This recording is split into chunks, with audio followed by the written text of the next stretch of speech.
माणसांमध्ये तरुणांमध्ये रुजवण्याचं काम करतात असे आदरणीय संभाजीराव भिडे गुरुजी, सन्माननीय प्रकाश आंबेडकरजी, चंद्रकांत दादा पाटीलजी, प्रकाश अण्णा आवाडेजी, त्याचप्रमाणे या ठिकाणी उपस्थित अशोक मानेजी, सुरेश हळवणकरजी, आमचे लोकप्रिय खासदार धैर्यशील मानेजी, लोकप्रिय आमदार ज्यांनी मला निमंत्रित केलं ते डॉक्टर राहुल आवाडेजी, श्रीमती पल्लवी पाटील, श्री महाजन गुरुजी, श्री प्रसाद जाधव, श्री मंगेश मस्कर, मंचावरील सर्व मान्यवर आणि या ठिकाणी इथपर्यंत माझी नजर जाते, मला भगवं वादळ दिसतंय असे सगळे या ठिकाणी उपस्थित माझ्या सर्व धर्मप्रेमी भगवाप्रेमी भगिनी आणि बंधूंनो, आज मला अतिशय आनंद आहे की ज्यांच्याबद्दल म्हटलं गेलं देश धर्म पर मिटने वाला शेर शिवा का छावा था, महापराक्रमी परम प्रतापी एक ही शंभू राजा था, असे छत्रपती संभाजी महाराज यांच्या अतिशय भव्य सुंदर अशा पुतळ्याचं अनावरण करण्याची संधी या ठिकाणी मला मिळाली।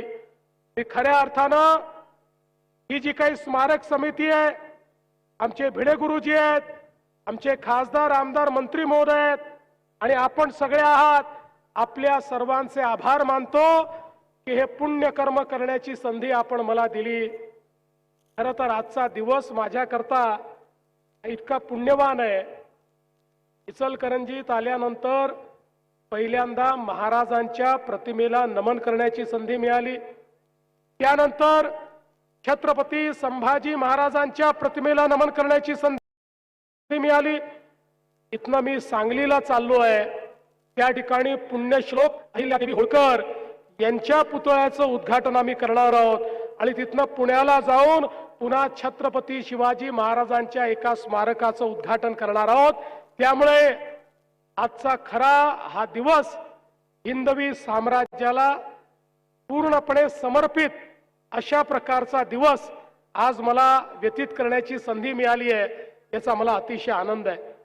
मी पहिल्यांदा तर अभिनंदन करेन इथल्या समितीचं की ज्यांनी अतिशय पुढाकार घेऊन मोठ्या प्रमाणात लोक सहभागातून हा पुतळा या ठिकाणी उभारला।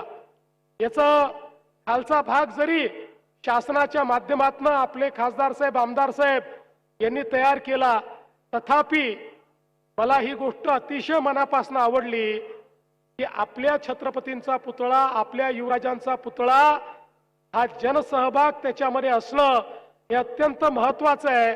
कारण हा शासनाचा पुतळा असू शकत नाही, हा जनतेचाच पुतळा आहे, हे जनतेचंच स्मारक आहे आणि म्हणून मी आपल्या इचलकरंजीकरांचं अतिशय मनापासून अभिनंदन करतो।